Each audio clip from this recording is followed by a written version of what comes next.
بە مەبەستی دروستکردنی فشاری ناڕەزایەتی و ئامادەکاری بۆ ئەنجامدانی چالاکی مەدەنی بۆ چارەسەرکردنی قەیرانەکانی ئێستای هەرێمی کوردستان بە بەشداری نوێنەری 150 ڕێکخراوی کۆمەڵگەی مەدەنی و چالاکوان نشین و توێژەکان کۆنفرانسێک لە شاری سلەیمانی ئەنجام درا. پلانێکدا بڕێژرێ بۆ پیاچوونەوە بە بارودۆخی دەسەڵاتە لە پەیوەندیەکانی لەگەڵ جەماوەرە. لە ئێستای هەموو ئاگامان لێ دانیشتنەکان هەیە بۆ سازان لە ڕۆژی 6 مانگە. ڕێکخراوەکانی کۆمەلگای مەدەنی زنجیرەیەک دانیشتنیان کردووە بۆ ئەوەی لە هاوکات لەگەڵ ئەو دانیشتنەی کە هەیە لە 6 مانگە لە هەر شوێنێکە ئەکرێ ڕێکخراوەکانیش لەویایە بە کۆمەڵێ چالاکی پەیامێک بن بەوانەیە کە لە دانیشتنەکە و لە سازانەکەیە هەن لە دانووسانەکانە هەن پێیان بوترێ کە ئەمە دوا دانیشتنە. دەسەڵاتی سیاسی لە هەرێمی کوردستان بە کۆی حیزبە سیاسیەکانەوە هەتاوەکو ئێستا بڕوایان وایە کە ئەتوانن شەقام جڵەو بکەن. ئەم ڕێکخراوانش کۆبوونەتەوە بۆیەوە بیسەلمێن کە جڵەوکردنی شەقام شتێکی مەحاڵە ئەتوان فشار دروستکەن بە مەبەستی چارەسەرکردنی کۆی قەیرانەکان بە قەیرانی سیاسیشەوە کە تاوەکو ئێستا کۆبوونەوەی ماراسۆنیە لە نێوان حیزبەکانە بەبێەوەی کەس بزانێ ئەنجام و دەرەنجامی ئەم کۆبوونەوانە بەرەوکوێ ڕوا.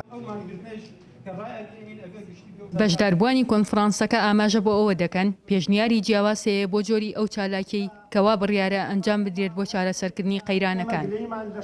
و ئامانجەکەوی کە چۆن میکانیزمێک بدۆزینەوە بە فشاخستنە سەر حکومە بڕیاری ماگرتن و خۆپشاندانی سەرتاسایی بە لە هەرێمی کوردستان و فشارێک ئەم جارە جیاواز لە فشارەکانی دیکە بۆ یەکەم جارێکە گروپە ناڕزایەکانی هەموو هەرێمی کوردستان بە یەکەوە کۆبنەوە بۆی بڕیارمان ناوە کە فشارێکی جدی بخەین ئایا بە پێشەشینی پڕۆژە دواتە فشاری خۆر فشار اینجا پڕۆژە ئەو بڕیار یەکلاکەرەوە لە بەشداربووان کە لە سنووی پارێزگای هەولێری چەند ڕۆژی داهاتوو لە هەولێر هەمان کۆبنەوەکەیە. جگەل لە چالاکوانان و ڕێکخراوەکانی کۆمەڵگەی مەدەنی و ڕاگەیاندکاران نوێنەری مامۆستایانی ئاینیش ئامادەی کۆنفرانسەکە بوون. وەکو لایەنی شەرعی واجبە هەموو خواستێکی مرۆڤ بە شوێنی دابینکردنی ژیانی و ژیانی بە تەواوەتی و پاراستنی کەسایەتی و شخصیەتی هەموو شتێکی واجبی سەرشانی دەوروبەرە بیپارێزە. کاتێک کە کەسێک گەڵە من دەسەڵاتم ئەبێ ئەمانە نابێ پێی بفرۆشێتەوە نابێ بیکا بە ئیمتیاز واجبە لە سەرشانی دابینی کا کە ناتوانێت ئەبێ بەجێ بێڵێت.